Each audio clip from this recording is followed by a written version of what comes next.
It's a dark time for Rayman's world. Darklums, flying minions of evil energy, have risen up from the shadows and are joining forces. Working in underground lairs, Darklums fashion outfits to become hoodlums, more powerful than before. Now the leader of the Darklums threatens the very heart of the world with his deadly plague. Can Rayman repel this wicked onslaught? Unexpectedly, it's Glowbox who saves the day. He swallows the Darklum's chief and becomes addicted to plum liquor. Now Rayman must not only save the world, but also his friend. On his journey to bring together the musical teen seductors, he must travel to unknown lands forgotten by time and survive in Naren, a savage tribe of warriors ruled by the god creature of the night, Leptus. Cunning creatures await our fist-flying hero at every turn throughout a strange and fantastic land. With nowhere left to run, can Rayman win the wills of the Naren and vanquish the army of hoodlums?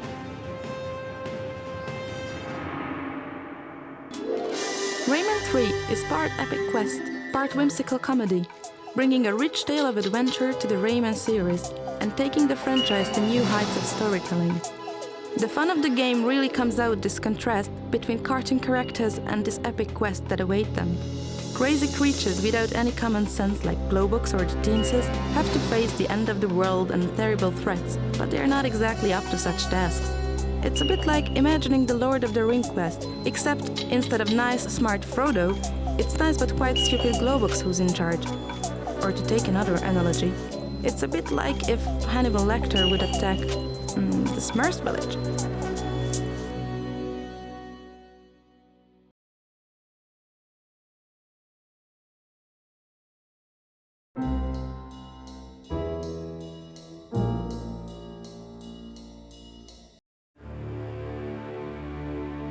Rayman 3 delivers what gamers expect from the Rayman brand: action-driven exploration through visually amazing worlds.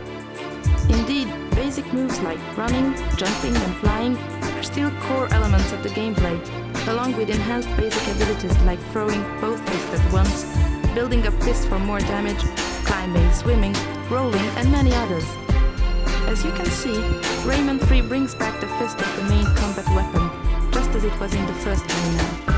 Rayman 3 also features entirely new ways to use Rayman, like surfing, arcade flying with pilot and gunner options, interacting with Glowbox back, high-speed torpedo swimming, and more. And these are only the minor innovations of Rayman 3.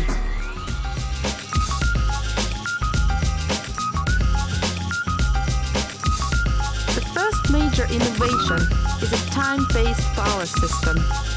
The objective was to bring all new speed and rhythm to gameplay. Rayman can use time-based powers to unlock block passages or to get a boost during combat. Every power is limited in use to anywhere from 8 to 45 seconds. For example, if Rayman's way is blocked, he'll need to find a specific power to unblock his path. But as soon as he finds the power, he must hurry to use it, or else he loses it. As a result, the gameplay is punctuated with high-impact, short-term objectives. These new powers are the Tornado. It lets you bury mushrooms and use them as platforms or paralyze opponents in combat. The Giant Fist that blasts barricades or opponents. The Grapple. It lets Rayman climb with the hook or to ensnare and weaken opponents during combat. The Sniper Fist. It lets Rayman guide his fist to hit long-range targets throughout the environment. The Super Helicopter. It allows Rayman to fly upwards. Time-based powers are actually an evolution in classic keyboard gameplay. Most gamers are familiar with the same old tasks: find keys or objects to open up new areas. With Rayman 3, players become empowered with abilities in order to advance into new areas, instead of merely finding static objects. A much more exciting and gratifying feature for the player. Of course, hardcore gamers who love collecting objects can still gain rewards for doing so. Collecting every object will grant players access to bonus maps in the arcade mode.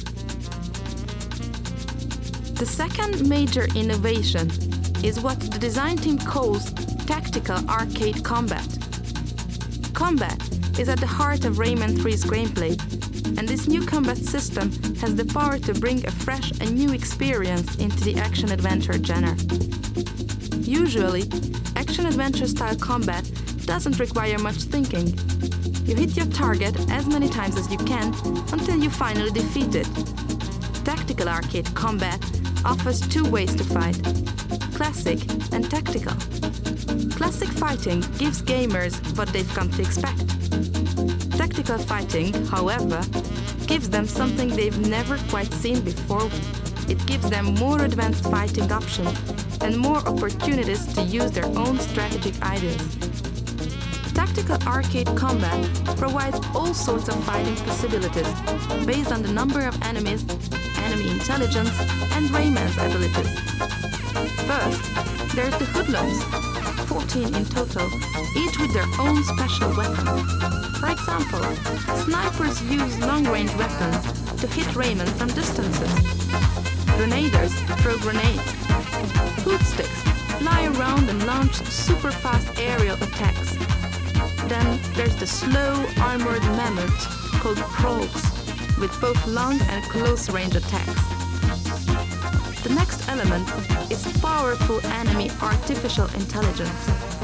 Whether alone or in a group, each enemy behaves with its own logic. A single hoodlum is a crafty one.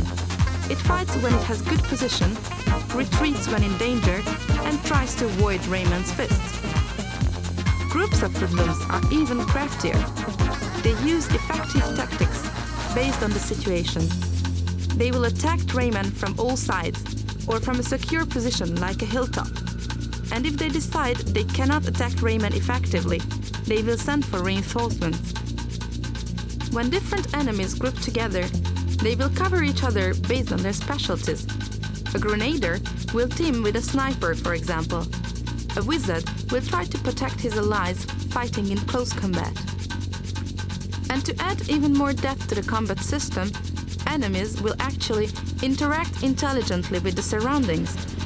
If they can find vehicles, they will use them. Boats in the water, balloons in wide open spaces. They will climb hills to gain a height advantage, or even hide behind boxes.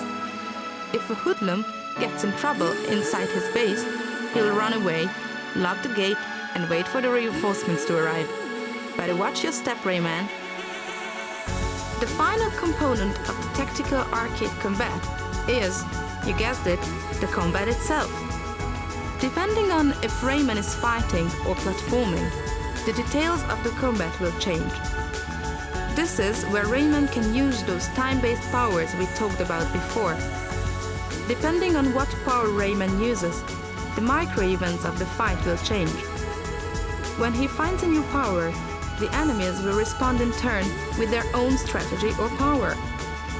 Let's not overlook the basic abilities of Rayman either.